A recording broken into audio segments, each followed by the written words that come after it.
we're, as I said, nearly 4 weeks into this war. You, by all intelligence, I guess, experts, are somewhat stalled, certainly around Kyiv and in other parts. There seems to be low morale amongst your troops. There seems to be equipment breakdowns and command and control issues. My first question is, what does President Putin think he has achieved in Ukraine to date? Well, first of all, not yet. It hasn't achieved yet. And we're speaking about special and military operation that is going on. And it is going on strictly in accordance with the plans and with purposes that were established beforehand. And of course, well, first of all, I think we have to speak about the reasons for this operation. I mean, because speaking about the morale against our amongst our military, of course, you operate data and information coming from different media and from your intelligence, but you would probably have to doubt this information. You have to doubt it, and you have to think twice whether it is true or not. Well, here's the thing, Mr. Peskov.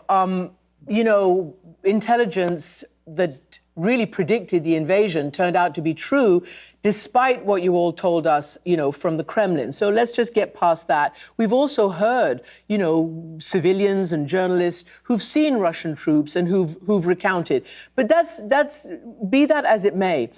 When you say President Putin hasn't achieved yet, what do you foresee? Because this was going to be, according to your own side, in the press, in the state-sponsored media in Russia, a pretty quick operation. It was even suggested that, within a couple of days that, quote-unquote, Ukraine would return to, quote-unquote, Mother Russia.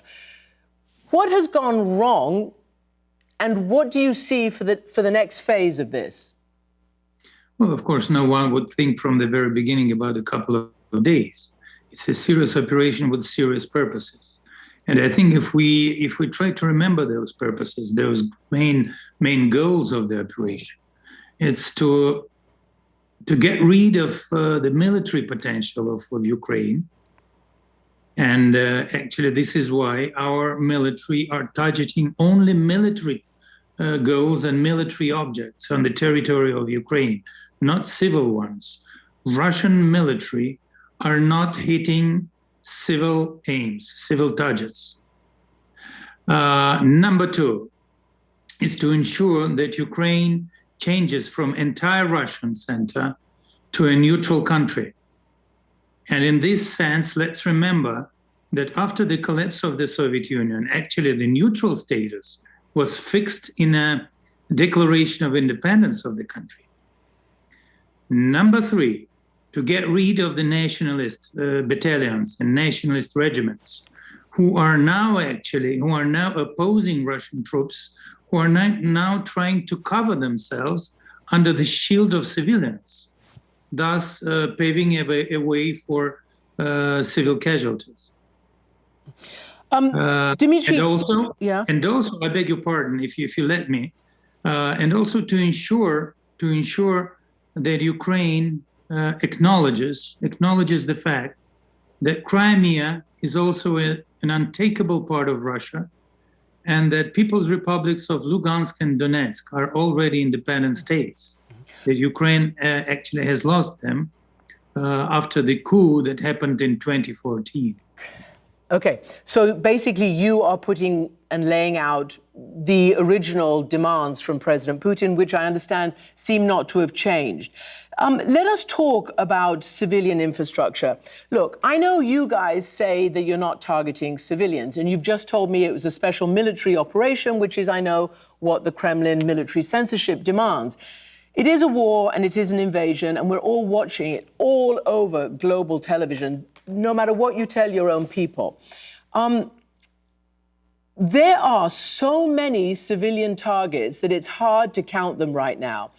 And, you may deny it, but even the Chinese, Dmitry, even the Chinese who are your friends, have expressed a very, very deep concern about civilian targets. Let me just read what the Foreign Ministry has said.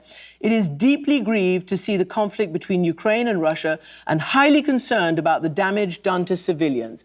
They are very, very concerned. Those are your friends, the Chinese, not weirdo journalists or anybody who's actually watching it with their own eyes and can tell the truth.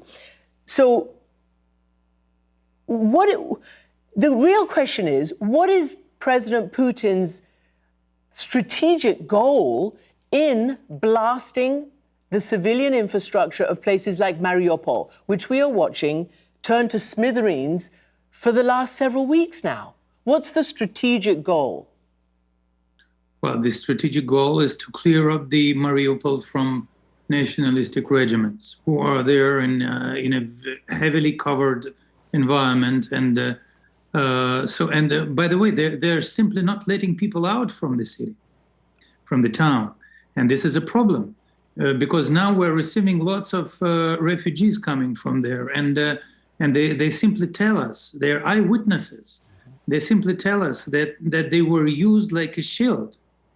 They were used under heavy bombardment. And then those nationalists, they were killing people who would want to leave the city. And now the main goal is to get rid of those bad guys there. Dmitry, we also have reporters who are quite close to Mariupol, and they are watching because actually some civilians are getting out right now. And they obviously tell a completely different story, that they have been prevented from getting out. And we know that any attempt to establish any kind of humanitarian corridor has collapsed under the weight of Russian shelling, even when you give assurances. There is no food going in, and your own defense ministry said these last few days that only if Mariupol surrenders will they allow food, water, medicine to go in there. I've covered a siege, probably the longest in modern history, the siege of Sarajevo. So I know the playbook very, very well. So the question is, why are they then coming out and telling us that? But also, there are reports that Russia is taking civilians and citizens from Mariupol, taking them over to Russia, and in some cases putting them, way out in the hinterlands and to work. In perhaps work camps, I don't know, but putting them to work. No, this is not true. This is not true. It's a fake. It's a fake. And then well, believe me, we're all living, not only under the circumstances of military operation. We're living in a severe informational war, and war of fakes. And then, you have to know the situation from the outside, from the inside, and sometimes it's very hard to understand what is going on there. So, and if you're journalists, and we're receiving information there from our military information, and then we know what is being said by the people who were led by those nationalistic regiments to leave the city.